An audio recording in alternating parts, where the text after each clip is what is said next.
बोलिए शंकर भगवान की जय।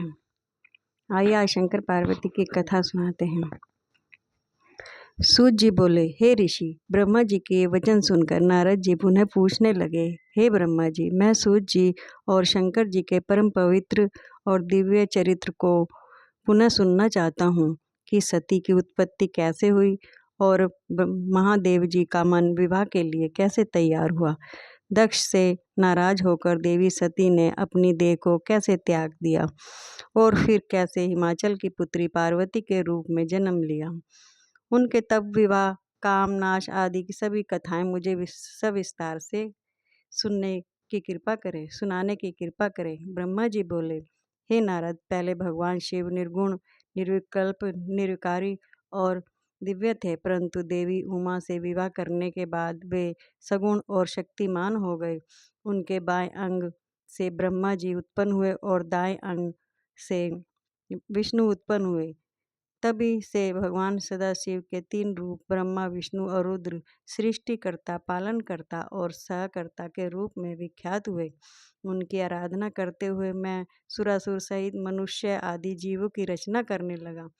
मैंने सभी जातियों का निर्माण किया। मैंने ही मरीच, अत्रि, पुलह, पुलत्स्य, अंगिरा, क्रतु, वरिष्ठ, नारद, दक्ष और भृंगु की उत्पत्ति की और ये मेरे मानस पुत्र कहलाए। तत्पश्चात मैंने मन में माया का मोह उत्पन्न होने लगा। तब मेरे हृदय में अत्यंत मनोहारी और सुंदर रूप वाली नारी प्रकट हुई। उसका नाम संध्या था। वह सदा दिन में क्षीण होती, परंतु रात में उसका रूप सौंदर्य और निखर जाता था। वह स्वयं संध्या ही थी। संध्या निरंतर मंत्र का जाप करती थी। उसके सौंदर्य से सृष्टि मुनियों का मन में भ्रमित हो जाता था। इसी प्रकार मेरे मन से एक मनोहर रूप वाला पुरुष भी प्रकट हुआ। वह अत्यंत सुंदर और अद्भुत रूप वाला था। उसके शरीर का मध्य भाग पतला था। वह काले बालों से युक्त था। उसके दांत सफ़ेद मोतियों से चमक रहे थे। उसके श्वास से सुगंधित निकल रही थी। उसकी चाल मदमस्त हाथी के समान थी। उसकी आंखें कमल के समान थी। उनके अंगों में लगे केसर की सुगंधी नासिक से को तृप्त कर रही थी। तभी उसके स्वरूपवान पुरुष विनय पूर्वक उनके सिर को झुकाकर ब्रह्मा के सामने झुकाकर मुझे प्रणाम किया और मेरी बहुत स्तुति की। वह पुरुष बोला, ब्राह्मण, आप अत्यंत शक्तिशाली हैं। आपने ही मेरी उत्पत्ति की है। प्रभु, मुझे पर कृपा करें और मेरे योग्य काम मुझे बताएं, ताकि मैं आपकी आज्ञा से उस कार्य को पूरा कर सकूं।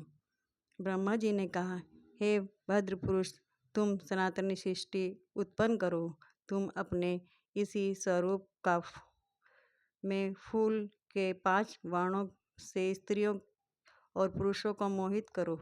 इस चराचर जगत में कोई भी जीव तुम्हारा तिरस्कार नहीं कर पाएगा।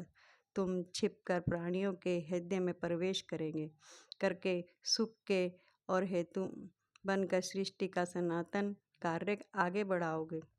तुम्हारे पुष्प में बाण समस्त प्राणियों को भेद कर उन्हें मदमस्त करेंगे। आज से तुम पुष्पबाण नाम से जाने जाओगे। इसी प्रकार तुम सृष्टि के प्रवक्ता के रूप में जाने जाओगे। बोलिए शंकर भगवान की जय।